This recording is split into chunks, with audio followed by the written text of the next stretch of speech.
فکر میکنی داره سرمایه امت اسلامی به هدر میره. ولی وقتی جوان عالم میشه، حتی که پسر خودت هم نباشه، جوان حافظ میشه پسر خودت هم نباشه، جوانی از نظر اقتصادی تاجر میشه، سرمایه‌دار میشه، پسر خودت هم نباشه، همسایه هم باشه، یه روزی به دردت میخوره. یه روزی اگر گفتی مسجد هوا گرم 4 تا کولر لازم داره، دست تو جیبش میکنه 4 تا کولر چیه؟ هر چه مسجد لازم داره فدای مسجد، فدای راه خدا، فدای دین خدا.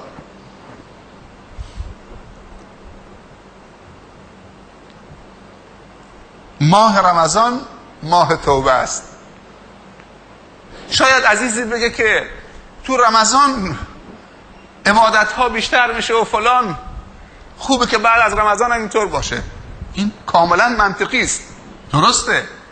ولی هر فصلی، حتی تو عبادت هم فصلهایی هست، اماکنی هست و زمانهایی هستن که اون فصل زمانی و اون مکان سبب افزایش حسنات و افزایش روحیه برای عبادت.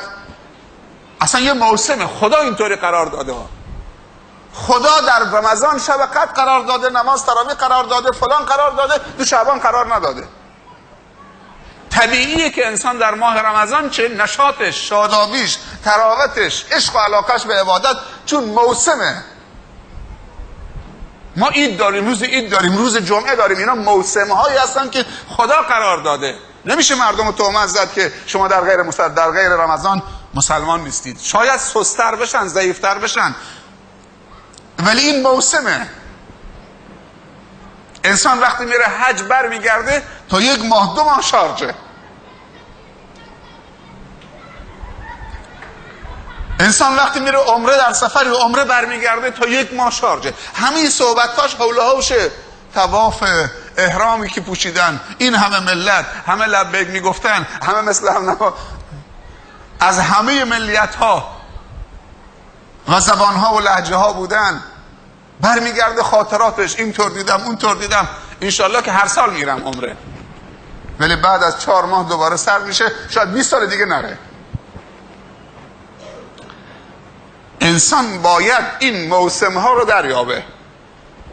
طول سال بازار بندر عباس هم هست، بازارها تو دبی هم هست، ولی در طول سال اوقاتی هست که فروش زیاده. دم عید، اول مهر، فصل مدرسه هست دیگه، ماه فروردین، نوروز دیگه، مسافرهای زیادی میان.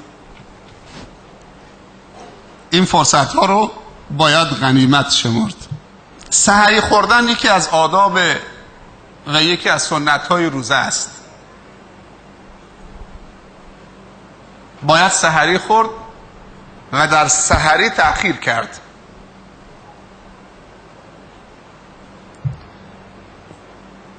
چرا سحری خورد؟ به خاطر که بدن انسان 1 روز تمام بتونه استقامت بکنه. برای اینکه بدن بتونه در عبادت‌های شب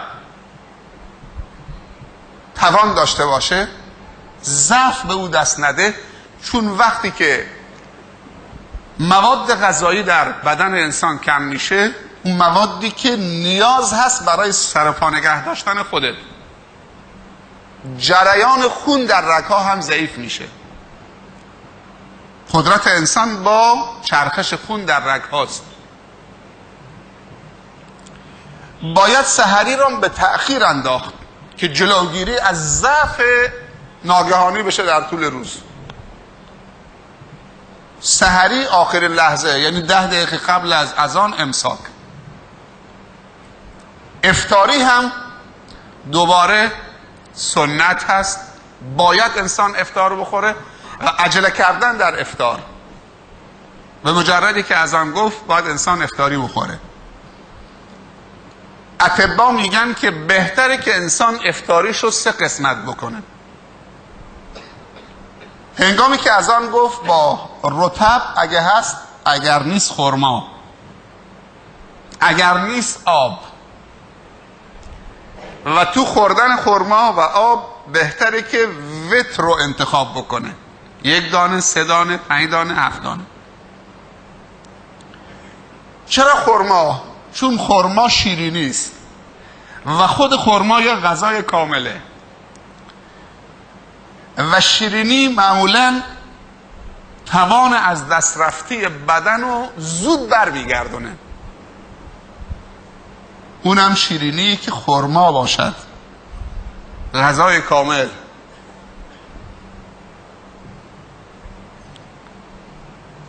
اگر نیست رطب خرما، اگر خرما نیست آب. حالا یک شیرینیجاتی هم میخواد در کنارش مصرف بکنه، اشکال نداره. آبی بنوشه، لیوان دوغی ماستی در کنارش، بعد رهاش بکنه تا نماز تراویح. نماز تراویح بخواند، یه مختصری دوباره بخورد. بعد از اون مختصری هم در سحری بخورد، سحری هم به تأخیر بندازد.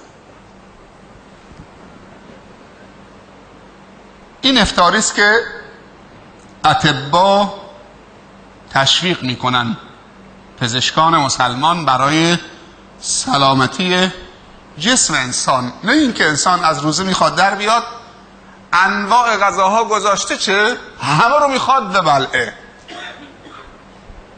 دیگه نمیتونه بلند بشه، دیگه نمیتونه قیام بکنه، دیگه نمیتونه برای عبادت در شب، که خیلی از این عبادت ها در رمضان در شب هست،